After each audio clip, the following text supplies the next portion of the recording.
আদাওয়াতুন কান্নাহু ওয়ালিয়ুন হামিম। আলী কারামাল্লাহু ওয়াজহু সালাম বিনিময় করলেন সাহাবীর সাথে, বললেন ভাই আলী কি ব্যাপার, যাচ্ছ কই? বলে বাজারে যাচ্ছি। বলে বাজারে তো মানুষ আনন্দের সাথে যায়, তোমার মন খারাপ কেন? চ্যানেল ঝাড়ফুঁক চিকিৎসা, সকল রোগের শিফা, কোরআনের শিফা। সাবস্ক্রাইব করুন এবং পাশে থাকুন। ধন্যবাদ। তো প্রার্থী মনে করছে এটাও মানুষ। আসসালামু আলাইকুম বলেছে, আমার সমস্যাটি বলছে ফিল ভালো। আমার কয়েকদিন থেকে আমার স্বপ্ন যাচ্ছে আর বলছে যে হুজুর সবাই করছে, সব প্রার্থী করছে ফিল ভালো, এটা কি? কারণ আমার একটা ছোট্ট গবেষণা আছে। ছোট্ট গবেষণাটা হলো এই, প্রার্থীদের সবাই ফিল ভালো, জনগণের ফিল খারাপ। কি বলে? জনগণ চিন্তা করছে 5 জন দাঁড়াইছে, 5 জনের চা খাইছে নাকি কাক দাও ভোটটা।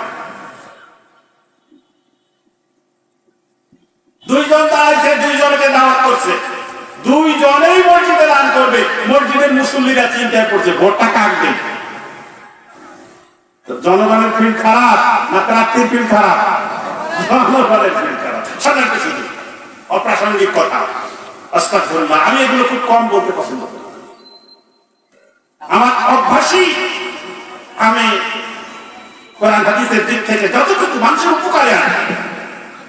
তো এই শিক্ষাটাও অবশ্য ঠিক, সকলের চা খাওয়া। আমি আর দোকানে বসি, যেদিন সবাটা থাকে সন্ধ্যার সময় মাগরিব পড়ে যেয়ে বসি, এসা পর্যন্ত অপেক্ষা করি বাজারে। একদিন দেখলাম তো দোকানদার ওই যে কাঠ বিলাচ্ছে। আমি বুঝতে পারলাম যে কোন দোকানে খাইবেন, খাও 10 টাকা। পরের দিনে উনি আমার সামনে পরের দিনে বললো যে হ্যাঁ দাদা চলো চা খাই। আমার তোর চা খাতে খাওয়া যাবে না, তুই যে কোঠে বেঁচে দিব ঠিক কিনা? আজ পর্যন্ত কারো চা খাওয়ার ইচ্ছা করি নাই, হ্যাঁ ইচ্ছায় খাই নাই।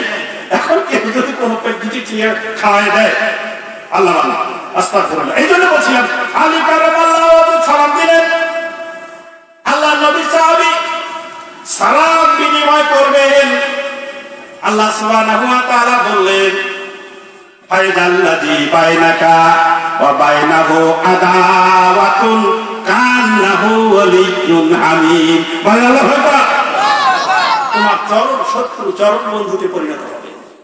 একজন শত্রু আপনাকে খারাপ ভাবে, লোকটাকে দেখলেই সালাম দিবেন। কি দিবেন? কথাটা রাসূল সালামের কথা বলেন, একটু সালাম, এটা উত্তম। এই হাদিস রাসূল বলার পরে সাহাবায়ে কেরামরা পিলারে ওদ হইলে সালাম দিতে সাহাবা। আর আল্লাহ কি বললেন? সালামের মূল্যায়ন সময় পাবো না, সময় পাইলে অস্ট্রেলিয়ার একটা ফেসবুকে ঘটনা আপনাদের সামনে বলতাম। আল্লাহ কি বললেন? ফাইদাল্লাযী বাইনাকা ওয়া বাইনাহু আদাওয়াতুন কান্নাহু ওয়ালিয়ুন হামিম। দেখবে চরম শত্রু চরম বন্ধুতে বলেন সুবহানাল্লাহ। আল্লাহ গ্যারান্টি দিলেন সালাম দেবেন, তোমার শত্রু কি হবে? বন্ধু। আলী কারামাল্লাহু ওয়াজহু সালাম বিনিময় করলেন সাহাবীর সাথে, বললেন ভাই আলী কি ব্যাপার, যাচ্ছ কই? বলে বাজারে যাচ্ছি। বলে বাজারে তো মানুষ আনন্দের সাথে যায়, তোমার মন খারাপ কেন? আলী বলল বাজারে যাচ্ছি ভাই, পকেটে পয়সা নাই। পকেটে পয়সা না থাকলে বাজারকারীর মন কি ভালো থাকে? আল্লাহ নবী সাহাবীরা পরস্পর ছিল রহমতের। সালমান ফার্সি বুঝতে পারলেন আলী বাজারে যাচ্ছে সওদা কেনার জন্য, কিন্তু গরিব মানুষ পয়সা নাই।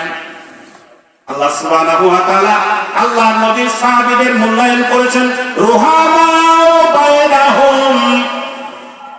লম্বা আয়াত পড়লে সময় লাগবে। এরা ছিল পরস্পরের মধ্যে রহমদিল।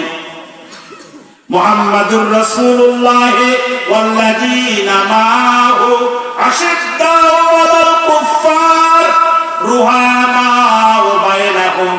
এরা কাফেরদের জন্য ছিল খুব কঠিন, আর পরস্পরের মধ্যে ছিল রহমদিল।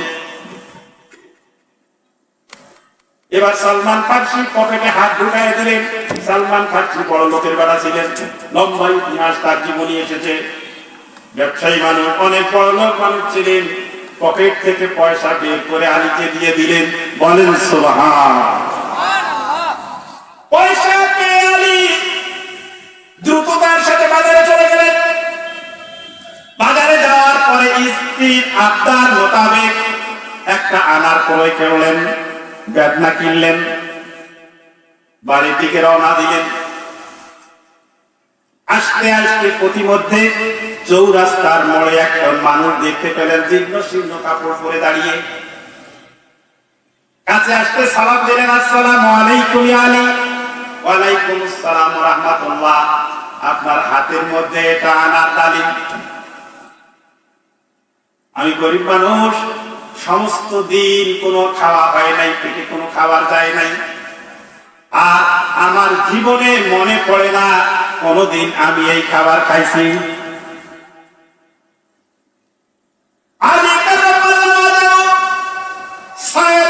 কথা শুনে যেমন আকাশ থেকে জমিনে পড়ে কিংকর্তব্য বিমূঢ় হয়ে গেলেন।